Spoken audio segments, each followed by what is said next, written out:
Le bonheur est l'accomplissement après coup d'un souhait préhistorique. C'est pourquoi la richesse rend si peu heureux. L'argent n'a pas été un souhait d'enfance. Sigmund Freud. Bonjour, bienvenue dans ma bibliothèque. Mon nom est Bruno Lalonde et nous sommes à Montréal le 13 juin 2012. Et aujourd'hui, je vais vous lire un petit passage de Capitalisme et pulsion de mort, lecture que j'offre à ma nouvelle amie militante, Isabelle Lindigné. Mais avant, je vais vous lire un courriel que j'ai reçu ce matin très tôt. Bonjour Bruno. Un peu par hasard, je viens d'écouter via Internet une de tes lectures dans ma bibliothèque, et quelle ne fut pas ma surprise de t'entendre lire un extrait de mon article paru dans le numéro 12 d'Entropia, Fukushima, fin de l'Anthropocène. Je tenais simplement, par ce petit message, te remercier et te dire que je suis de tout cœur avec toi et avec ton action.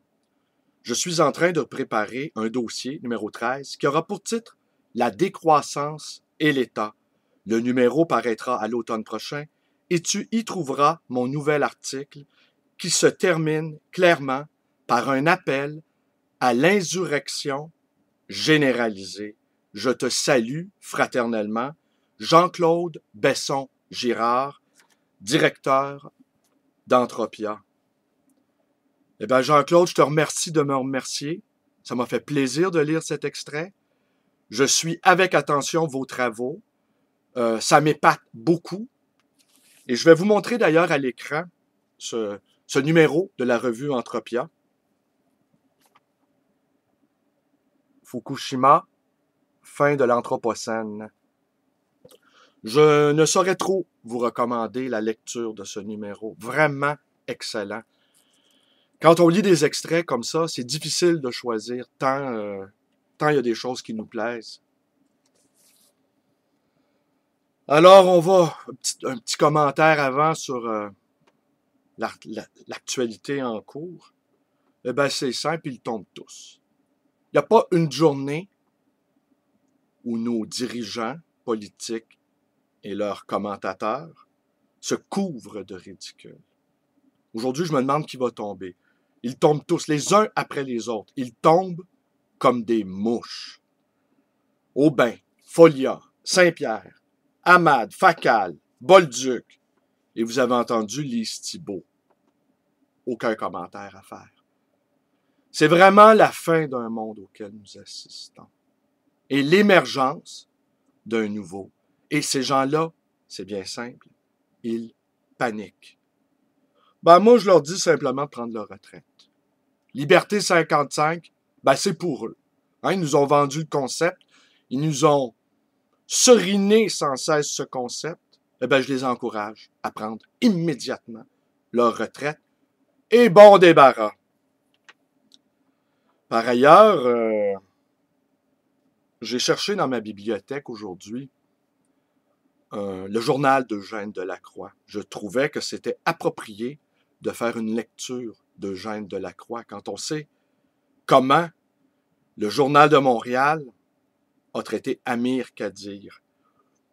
Je m'amuse simplement de penser que le Journal de Montréal reproduit en sa page couverture, même pastiché, un tableau d'un grand maître.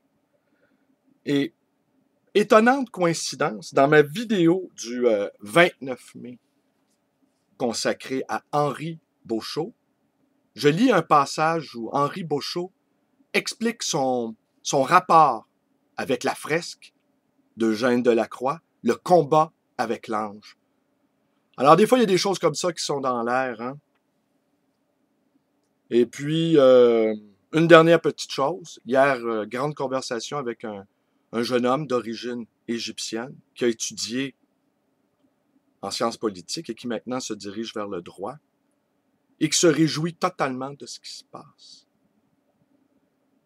Nous qui sommes dans les sciences humaines avons été assez accablés de mépris par tous ces gens diplômés des HEC ou des sciences les technosciences. Alors là, nous tenons une belle revanche et on ne boudera pas notre plaisir. Alors ces gens-là sont désarçonnés. Je rappellerai simplement qu'en Grèce, la moitié des diplômés des HEC ont quitté pour les États-Unis.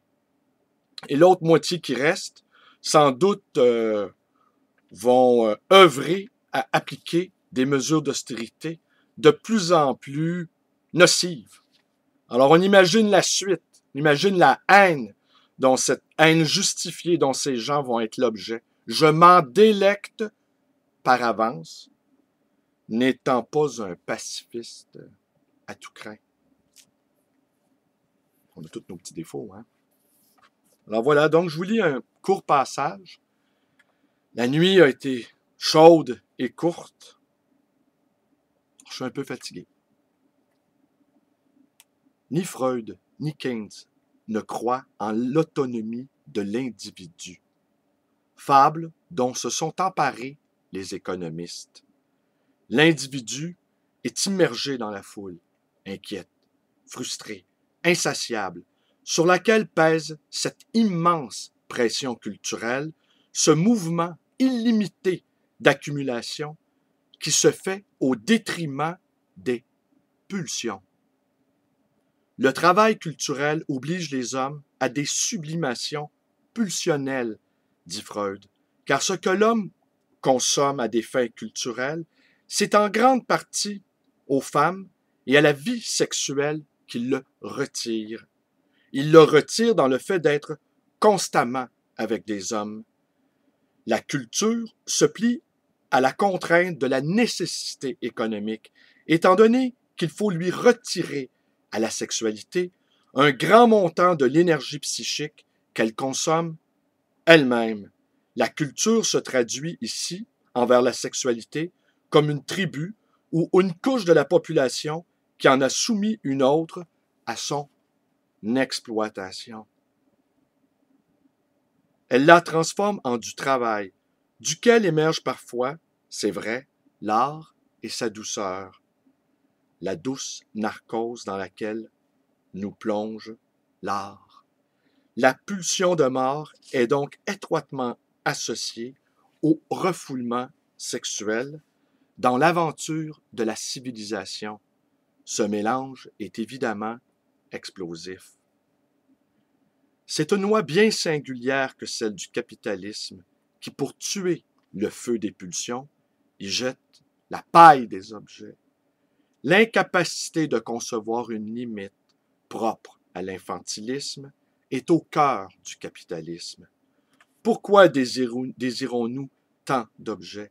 Pourquoi sommes-nous insatiables? Par libido narcissique, le moi lui-même est investi de libido. Cette libido narcissique se tourne vers les objets, devenant ainsi libido d'objets, et peut se retransformer en libido narcissique. Le capitalisme alimente de carburant le feu de cette libido. Inlassablement, il ajoute des objets aux objets, comme si la profusion des objets pouvait étouffer la violence. À l'individu violent, l'adjectif est très souvent utilisé par Freud, est proposée la croissance qui, par définition, ne peut être qu'illimitée. Accumuler, accumuler, c'est la loi et les prophètes. Accumuler pour accumuler, produire pour produire, tel est le mot d'ordre de l'économie politique proclamant la mission historique de la période bourgeoise. Marx. Mais cette accumulation capitaliste est particulièrement perverse. Elle prétend pacifier les hommes en satisfaisant leurs besoins et en même temps satisfait plus la pulsion brute de l'individu que la tempérance collective. Le capitalisme a transformé la culture afin qu'elle s'adapte aux besoins des individus, les flatte, les exacerbe à un degré inouï. Publicité et médias entretiennent le culte de l'insatiabilité et du nouveau. Jamais, depuis la transition des sociétés de pasteurs-cueilleurs aux sociétés de paysans, la constitution de stocks, la domestication des animaux, l'accumulation de surplus et la technique destinée à lutter contre la rareté n'ont stabilisé les sociétés. Elles les ont au contraire entraînées dans une spirale, une frénésie accumulatrice, où les besoins sont de plus en plus grands et de plus en plus insatisfaits. D'où la frustration et l'immense désarroi des hommes d'aujourd'hui. Une bonne part de la lutte de l'humanité se concentre sur une seule tâche, trouver un équilibre approprié, c'est-à-dire porteur de bonheur entre ses revendications individuelles et les revendications culturelles de la masse.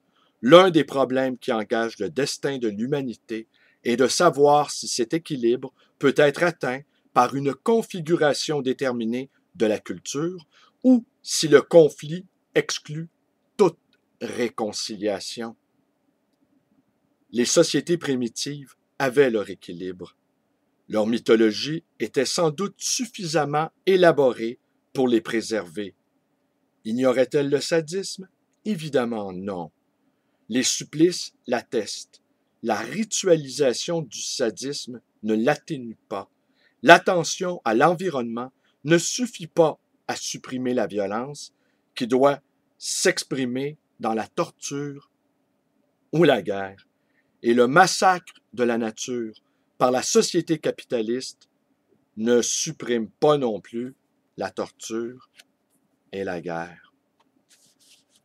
Ben voilà, c'est tout pour aujourd'hui. Je vous remercie d'être avec moi. Je vous remercie de m'écouter. Mes vidéos vous plaisent. Vous pouvez vous abonner à ma chaîne YouTube, B. Lalonde-Sang. Vous pouvez également devenir un militant, militante Facebook en vous joignant à ma page. Vous pouvez me téléphoner à ma librairie dans le 514-736-0999 et vous pouvez également me rendre visite à cette librairie d'occasion et d'ancien, le Livre Voyageur dans le quartier Côte-des-Neiges à Montréal.